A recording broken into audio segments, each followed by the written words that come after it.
anakuwa nini? Huyu anakuwa nini? Huyu nilimwona hapa na yuko mzima. Alitafuta kutongoza. Huyu anakuwa nini? Kandebe nanjye ndebe ngo birarangira gutaka agakapu uyu mwana akajya.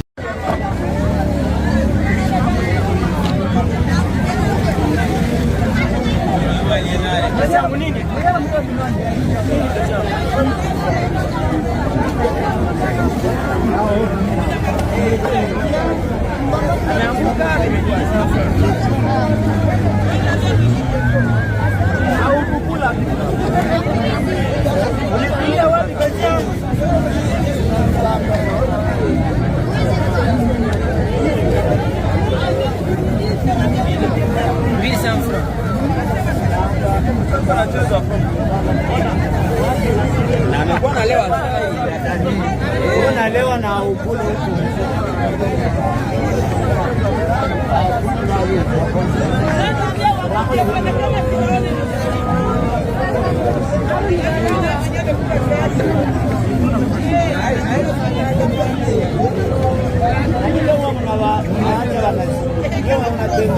Wewe anakuwa nini? Wewe anakuwa nini? Huyu nilimwona hapa na yuko mzima. Alitafuta kutongoza. Wewe anakuwa nini? Ndio. Ngoja kwanza papa.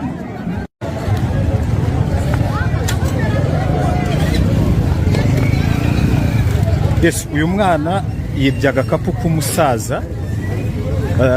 Ni story y'isoko rya Gituku. Yaguye mu bantu. Kandebe nanjye ndebe ngo birarangira gutaka agakapu uyu mwana akajyanye he? Gituku. Agakapu ndabona karemereye ntago nzi ibintu birimo. Abaturage aho yavuye ni benshi cyane, bari benshi pe.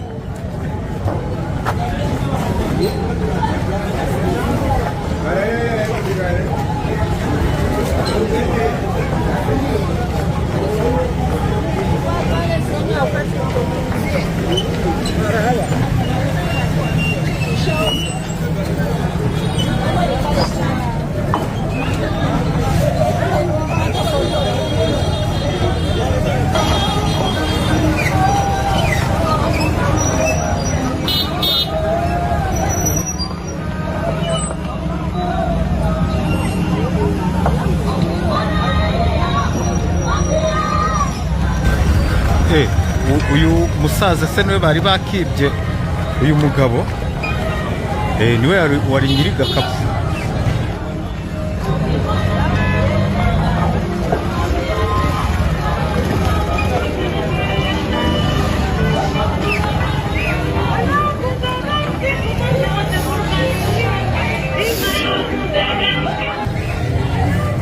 Uyu mugabo niwe wari nyiri gakapu, yarari mu kabari.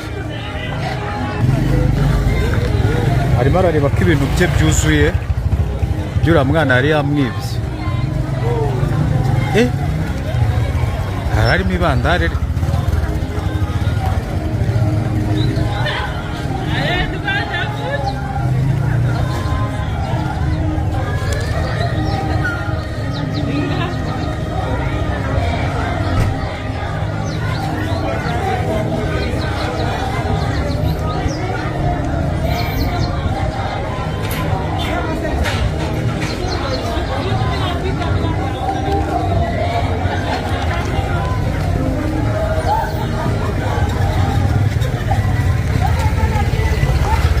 Musaza yisubiriye mu kabari ibintu byo bisanze. Yego, mu rugendo rwacu dukomeje kugirira mu bice bya Repubulika Iharanira Demokarasi ya Kongo, ngo hari video yafashwe na mugenzi wacu Mwana Ndaki ubwo bari kugenda atembera.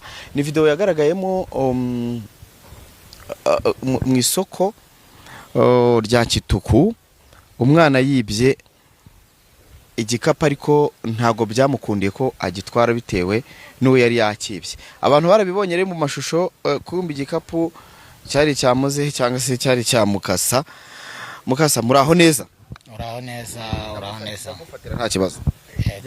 ibyo nari maze gusobanurira abantu n'ubundi uri muri Repubulika ya Demokarasi ya Kongo mu buryo wenda bw'akazi kawe cyangwa se mu gutembera ejo wagaragaye wibwe igikapu kinini cyari kirimo agakapu kari karimo amafaranga ndetse n'ibyangombwa byawe biba ngombwa ko umwana wagatwaye mu isoko ngira ngo habuye n'ibibazo by'umutekano abantu barabibonye muri video ko inzego zishinzwe umutekano zaraje zisanga umwana ari kwigaragura duha ishusho biriya byagenze ute wenda bibaye ngombwa ko ngushaka kubera iriya video sinzi nimba cameraman wenda turuze kumusabaraza kuyereka abantu bisobanurira abantu ibyiriya amashusho abantu bafatiye mu isoko rya Kituku muri Repubulika ya Demokarasi ya Kongo.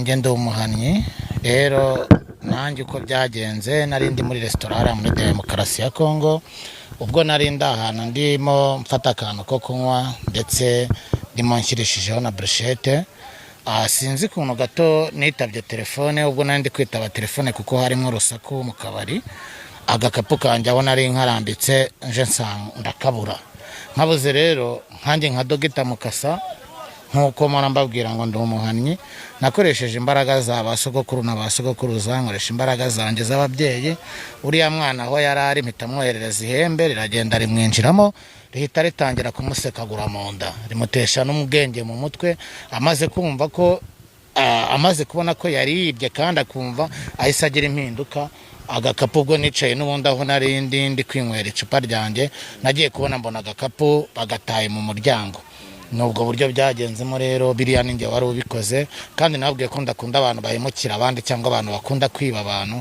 ntago mbikunda wenda nge yarambonye ndi yari muri Demokarasi ya Kongo agira ngo ndi mugenzi wabo cyangwa agira ngo ndi babandi bagenda bakorera biriya biboneye ngende umuhannyi nago nkunda abantu bahemukira abandi agakapu yarakagaruye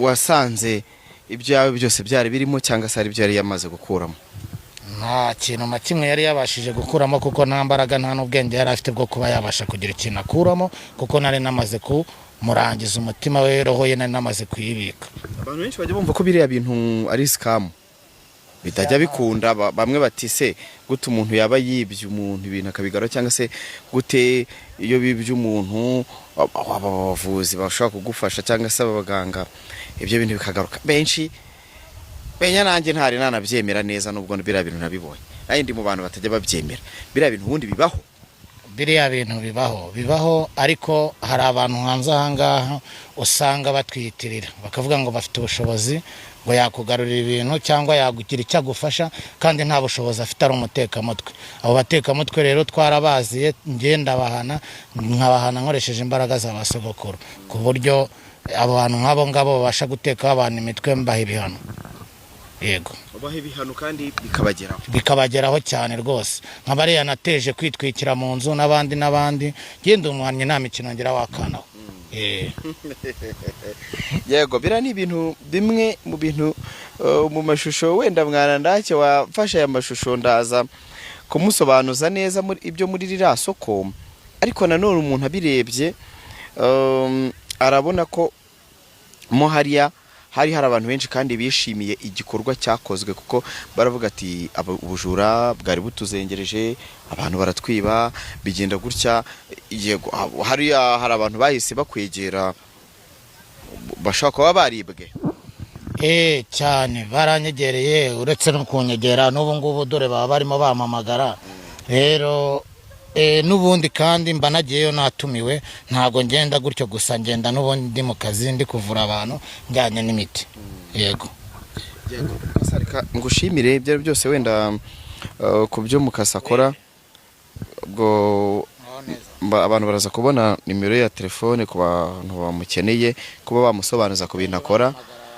hari ibyo avura bigiye bitandukanye hari n'ibyo akora ubwo rero ngira ngo nimero ye aba yatanayivuze kubera ko ndabizi neza ko abantu benshi bari bashobora kuza kuyinsaba kugira bayinsabe turaza kuyishyiraho cyangwa se wanayibibwirira kubera ko buriya hari igihe umuntu abona ibintu nka biriya akavuga ati ejo bundi baranyibye ejo bundi bakoze iki nomero yanjye ni 0788 ndi gucagurana mfite abarwayi ngiye kwitaho nomero yanjye buno ndi hano muri Kongo jajya kwa jajya rabiya amahembe ahigurwa andi icumu rishingurwa irindi inkota ikurwa iyindi abazimu baterekerwa abandi jini kwa jini